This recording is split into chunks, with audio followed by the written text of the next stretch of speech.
विद्यार्थियों, a letter to God एक lesson है कक्षा 10 में हिंदी मीडियम में। इसकी समरी यहाँ पर दी गई है। लेटर टू गॉड का मतलब है ईश्वर के नाम, भगवान के नाम एक पत्र। लेंचो एक किसान होता है। वह एक अच्छी फसल की उम्मीद कर रहा था।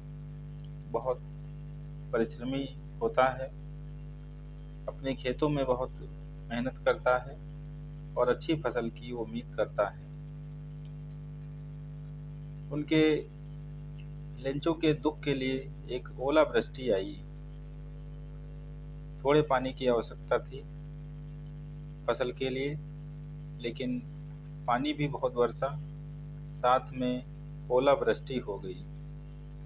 ओले इतने गिरे कि उसकी सारी फसल नष्ट हो जाती है और उनकी फसल को पूरी तरह ओलावृष्टि ने नष्ट कर दिया। कहते हैं इस तरह से ओलावृष्टि हुई, लग रहा था खेतों में सफेद नमक की चादर ओढ़ाई गई हो। इस बात से लेंचो बहुत दुखी हो गया। हालांकि उनका ईश्वर में दृढ़ विश्वास था। लेंचो का भगवान में बहुत कठोर दृढ़ विश्वास था। वह निश्चित था कि भगवान उसकी मदद जरूर करेंगे। साथ ही वह एक बहुत ही सीधा साधा आदमी था। यद्यपि खेत पर लंबे समय तक काम करते हुए वह लिखना पढ़ना जानता था। वो किसान था लेकिन लिखना पढ़ना जानता था। इस प्रकार उसने भगवान को एक पत्र लिखा। पत्र में उसने भगवान से एक विनती की, उसे 100 पैसे भेजने के लिए कष्ट करें, केवल 100 पैसे भेज दें। उस समय वह पोस्ट ऑफिस गया और अपना पत्र पोस्ट बॉक्स में डाल दिया। वो चाहता था कि 100 पैसे में वो अपना खर्च चला लेगा और नई फसल भी बो लेगा। डाकिया ने पेटी से पत्र निकाल लिया। इस पर उन्होंने संबोधन पढ़ा। जब डाकिया ने पढ़ा उसे और खूब हंसा, क्योंकि भगवान के नाम का पत्र आज तक उसे कभी मिला नहीं था। इसके अलावा वह पोस्ट मास्टर के पास वो पत्र ले गया और उसे उस अजीब पत्र का प्रदर्शन किया। इसके अलावा पोस्ट मास्टर भी उसी तरह से हंसे जैसे डाकिया हंस रहा था।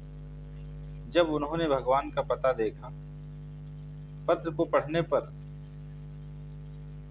वह बहुत गंभीर हो गया। अपनी सारी समस्या लेंचो ने उसमें दिखाई थी।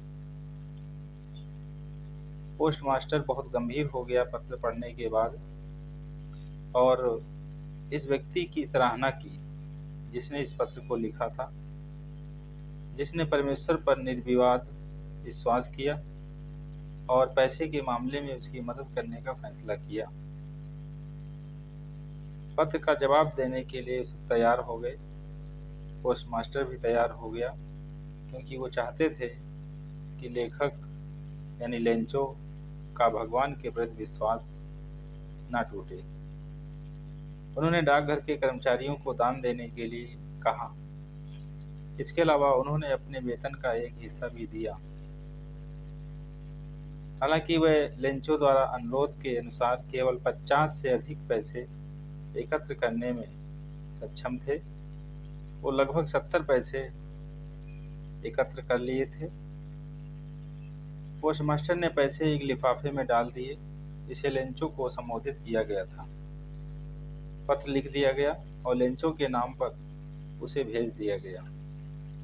रविवार को लेंचो एक बार फिर डाकघर में वह आता है।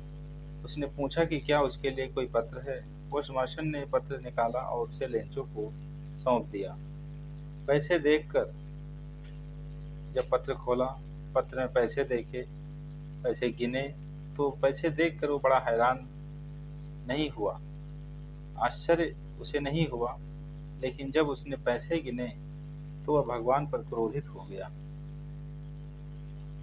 वो भगवान से गुस्सा हो गया। उसे यकीन था कि भगवान से कोई गलती नहीं हो सकती। उन्होंने कागज और स्याही ली। लेंचो ने फिर एक कागज और स्याही ली और भगवान को एक पत्र फिर से लिखना प्रारंभ कर दिया। उसने फिर पत्र को उसी मेल बॉक्स में, लेटर बॉक्स में डाल दिया। लेंचो के वहां से चले जाने के बाद पोस्टमास्टर और कर्मचारियों ने उस पत्र को निकाल कर पढ़ा। इसमें लेंचो ने लिखा था, भगवान से शिकायत की थी कि उन्हें केवल 70 पैसे ही प्राप्त हुए। हमने 100 पैसे मांगे थे और 70 पैसे ही प्राप्त हुए हैं। साथ ही उसने भगवान से इस बार उसे बाकी पैसे भेजने का भी अनुरोध किया। हालांकि उसने भगवान से मेल के माध्यम से पैसे नहीं भेजने के लिए कहा। उसमें यह भी लिखा था कि इस बार मेल से यानी पोस्ट ऑफिस से पैसे मत भेजना। उन्होंने ये भी लिखा कि डाकघर के कर्मचारी एक बदमाशों का झुंड है और इस तरह उन्होंने पैसे चुरा लिए होंगे, 30 पैसे चुरा लिए होंगे। ये कहानी जीएल फेयंट्स की है, जिन्होंने अधिक विश्वास भगवान के प्रति दिखाया है एक किसान के मन में। पूरी ये समरी है, लेटर टू गॉड, ईश्वर के नाम, भगवान के नाम एक पत्र इसमें लिखा गया है।